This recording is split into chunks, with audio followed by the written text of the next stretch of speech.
Yes. Hello and welcome to our latest episode of this season's podcast. I am here today with Harshita. She is a first year BMS pianist at Trinity Laban. Hello. Hi, how are you doing? I'm good. It's been a bit rainy today actually. And it's been a bit cold, hasn't it? Yeah, it has, yeah. Not too nice. How are you doing? Yeah, I'm good. It could have been better, but with this lockdown, but I'm good.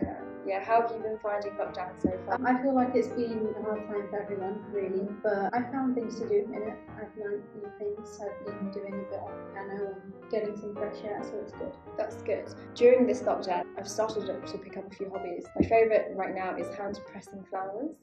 So I love flowers. Okay, so who are you and what do you do? So I'm Harshita Parekh and I'm a BMS 1 student at Trinity Laban, and I was born and brought up in the UK, but I originate from India, so I have a sort of Indian background.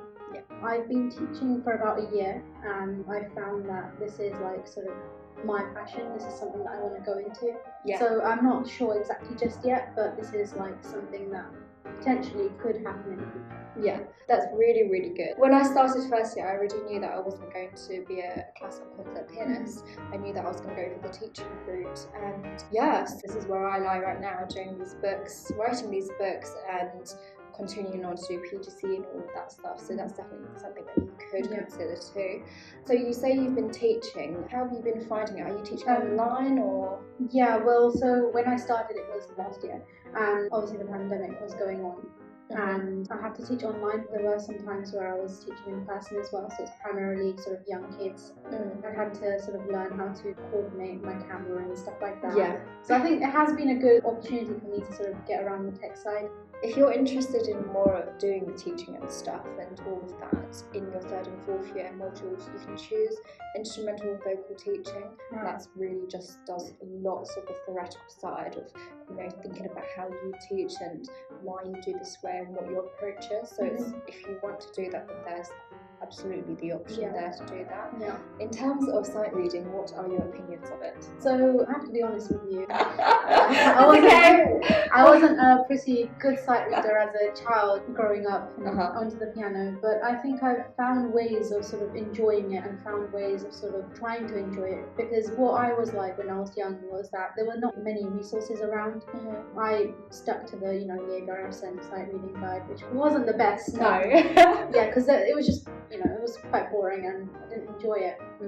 But then I spoke to a few teachers and things like that and how they would go about it, and I started sort of taking well-known tunes and things like that and just sort of sight reading that because it was fun. So that's how I sort of started. Yeah, that's really good. I actually did a study last year for my module and I can't exactly remember the statistics. This is bearing in mind third year pianist at Trinity, not trying to out anyone, but 80% didn't like sight reading. Yeah.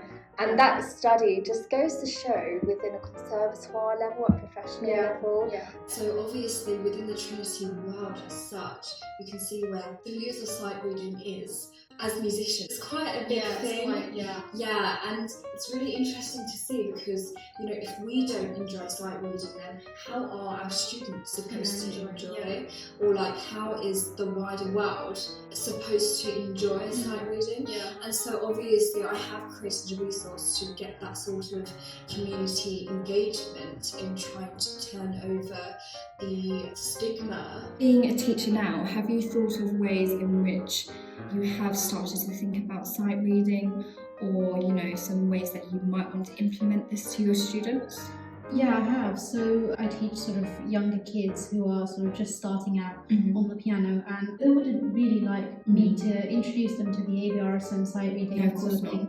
So I sort of gave them basic nursery rhymes and things like that, which obviously they'll be familiar with, like Twinkle Twinkle, Baba Black Sheep, that kind of thing, and got them to sight read that. And by the end of it, they seem really excited of it by performing that, because then obviously they know what it is and they just feel accomplished in that way.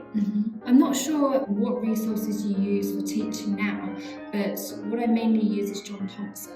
And John Thompson's Easiest Piano course does do that, and in a way they are learning how to sight read at the same time, because they're learning the notes, and so maybe that's something that you could explore too. And on my website I have listed resources for piano and theory books for teachers who might need to get some useful resources. So my final question for you is, what are your future plans? My future plans is obviously, well, in the short term, to be able to continue sort of teaching young kids.